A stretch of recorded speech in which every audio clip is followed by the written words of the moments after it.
Borderlands is our permanent collections installation that explores American art through themes of place and migration.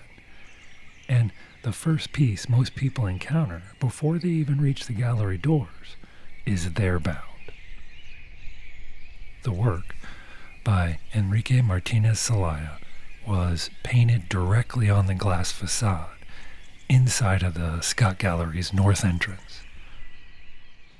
There's a number of ways in which I wanted to consider Borderlands. I mean, what I didn't want to do is create a didactic work. The problem of a theme like Borderlands is it lends itself too much to a didacticism or a preachy or some sort of detached examination, which is not really the room, the space. The museum is not a space to do a serious detached examination of the question of borders, nor I had an interest in that. I want to be implicated in the problem. So for me, the idea of borders externally as they are represented in these birds, these birds that respect certain borders and not others as they move across California and northern Mexico. So political boundaries are matter to these birds, but other kind of boundaries matter, geographical boundaries in terms of mountains or plains and things like that. So that was an external aspect, but it's still quite removed from me in some manner, although I was intrigued by the metaphoric qualities of it. But I feel that the greatest borderland that we have is the skin between the inside and outside. So we exist in this territory of interiority, and then we move through the world in a certain way. So the self-portrait that is here was a way for me to bring forth that very tumultuous borderland, which is our bodies, but bodies less in the biological sense, as bodies as an envelope that contains the interior and functions as a borderland between interior and exterior and the dialogue that exists between it. So I was interested in that transformation of the museum and changing the skin of it was one way, in addition to conceptually changing it. But then I wanted the sense that as you move through the space, not everything is occurring in the perimeters of it. I wanted to bring our bodies into the experience and have markers in the exhibition. So I created, these are two migratory birds as well, and I wanted to bring them into our space. And have the opportunity of people to interact and sit on them and experience the room in a different way that you experience this as you walk. And also, as I'm transforming sort of the sacredness of the space and painting in the actual building, there's something also about bringing the immediacy of being able to sit in an artwork, which is nowhere else in the museum you can do it. And invite people to the idea that the museum is a place for them. The museum wasn't sure what I was going to do until very late.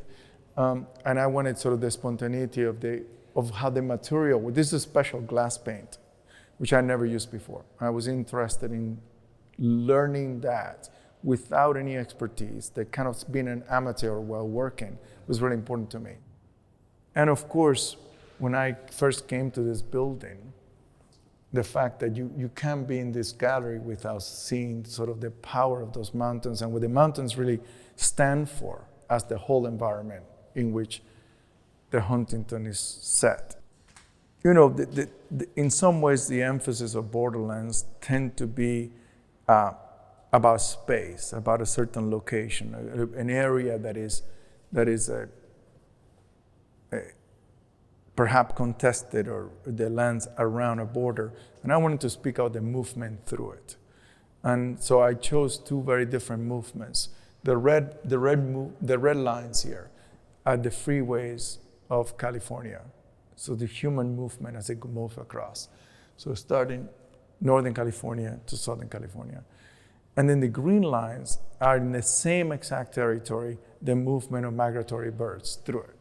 And I wanted to see how different and related these two things were. And I love the idea that come to a museum, which is about preservation and maintenance of these objects, and have something that wasn't an object, that was really tied up to the building, and that it was impermanent. And I wanted to treat it in the way I painted to echo that sense. And speak about that ephemeral nature of the work, which of course, in many ways, resonates with my view of this sense of borders and borderlands and our movement through it.